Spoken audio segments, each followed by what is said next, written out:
The team manager for Bones Bearings is from Philadelphia. His name's Vern Laird. And I felt comfortable reaching out to him and just saying, like, he sent me a link to this skateboarding video.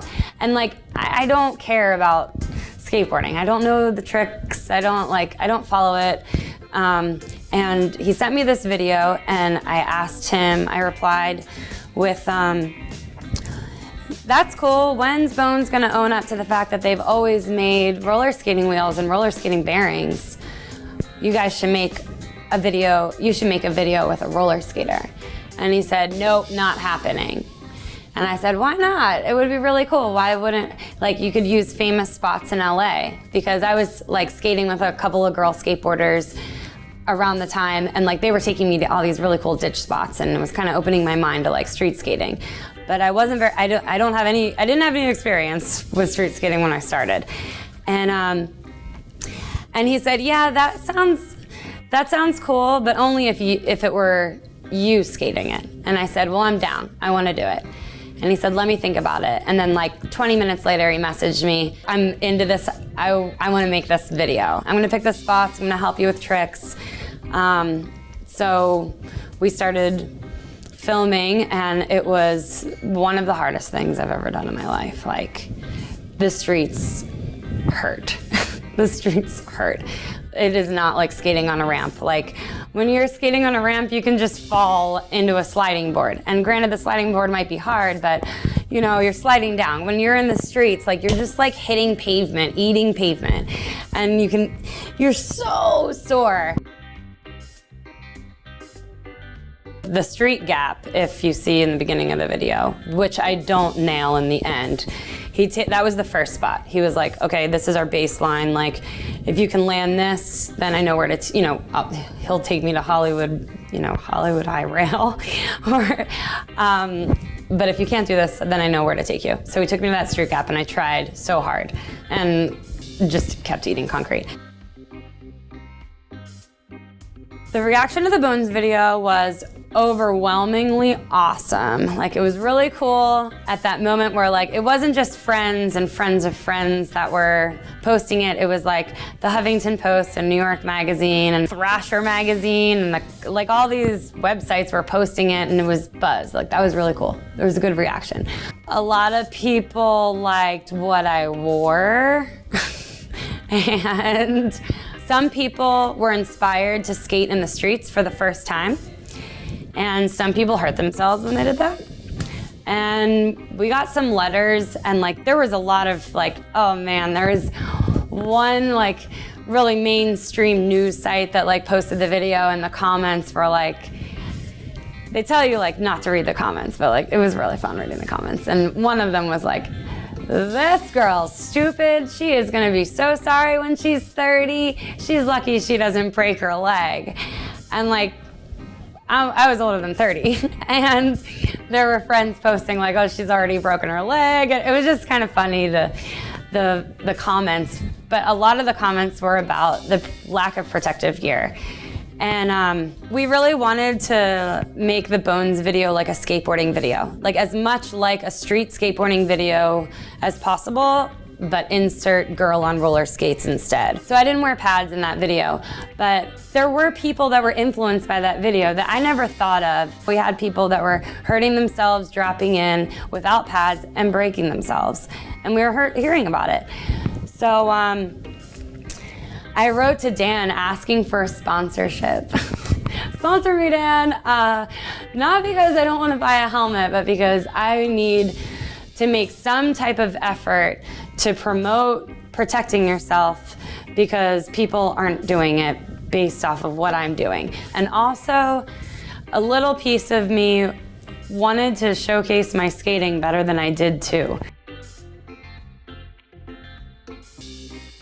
It was much more like authentic to what we really do and what we're good at. And Bones chose to highlight one skater, where S1 and Moxi, like, there's a lot of people doing this, and there's potential for tons of people to be doing this.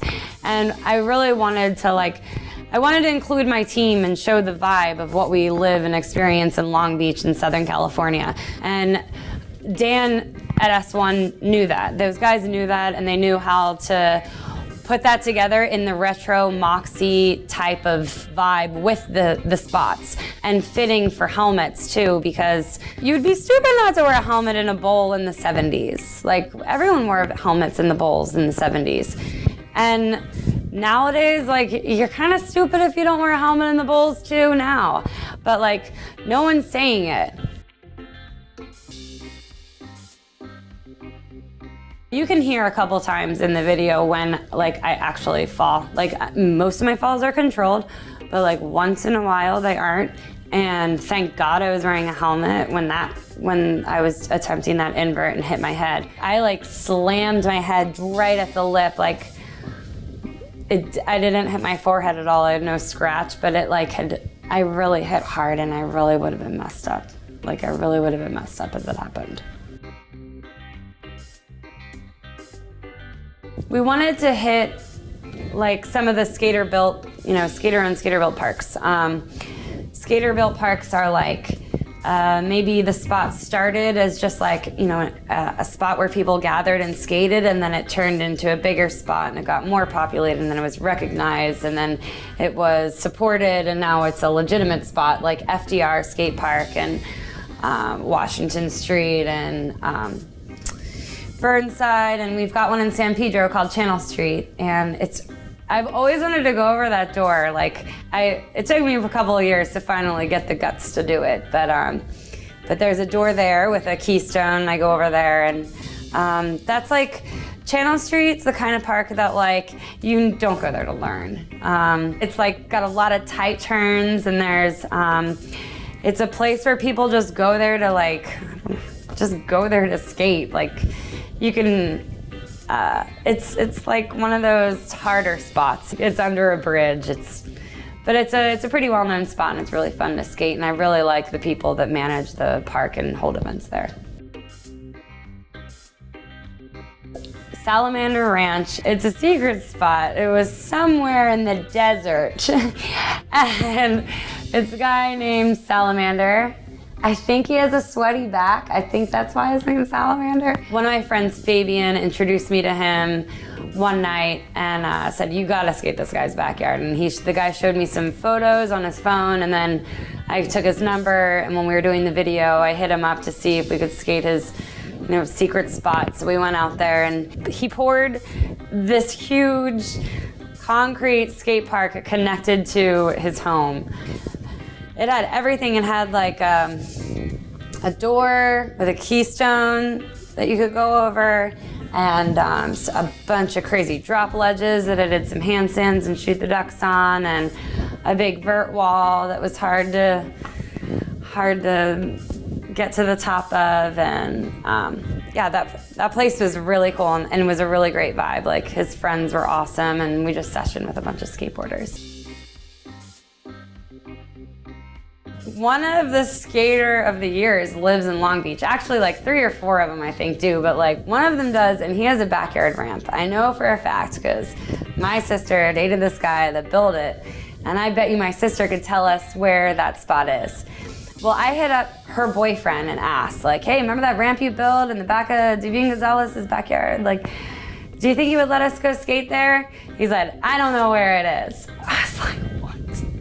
So I messaged my sister, Lauren, did you ever bring lunch over to Jared? Do you know where that spot is? And Lauren's like, oh yeah, I know where that spot is. So she sent me she dropped the pin. And so I'm like, I know where the ramp is, but I don't know the guy. Like, do you think he's gonna be cool? And we're like, we just gotta go up there and ask him. Let's go right up there and ask. So we like get in the truck, we drive over to David Gonzalez's house. He had like a broken ankle and was watching soccer in his living room. So we just knock on the door, and he opens the door, and there's like 9 girls standing on his porch. Can we skate in your backyard? And he was just like, get back there. Like, meet me back there now. So we went back there with his phone. He loved it. He was taking photos of us, and it was pretty cool. It's cool to like roll up and ask to skate someone's backyard with like having no idea what they're gonna say.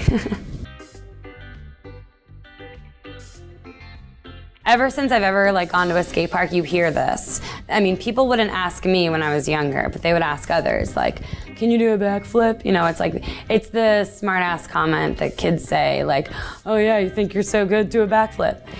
And it's just kind of that thing that like sat in the back of my head, like, well, I can do it on my feet one day, you know, like, you know, it's just one of those things, the pie in the sky goals that you have. Like, I really wanted to do it for the S1 video, and I really felt a sense of accomplishment after I landed it.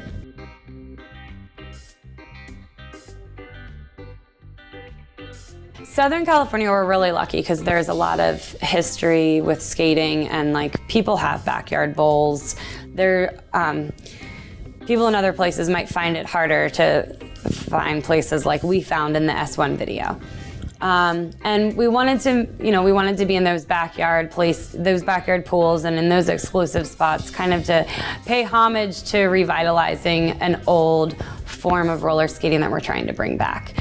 But the Bones video is also important because, I mean, girls that are looking up to Moxi or looking up to older skaters and are skating in the streets, like, they're not seeing those spots as, they're not seeing any other connection to those spots. And you can literally put a pair of outdoor wheels on your feet and go right outside your alley. You don't need to go to the roller rink, and you can go look for a curb or look for, you know, a bump in the road, or just anything that you can figure out some way to launch off of and have fun. Like, you know, it's just getting creative about your environment, but you need to put some blueprint out there for people to follow.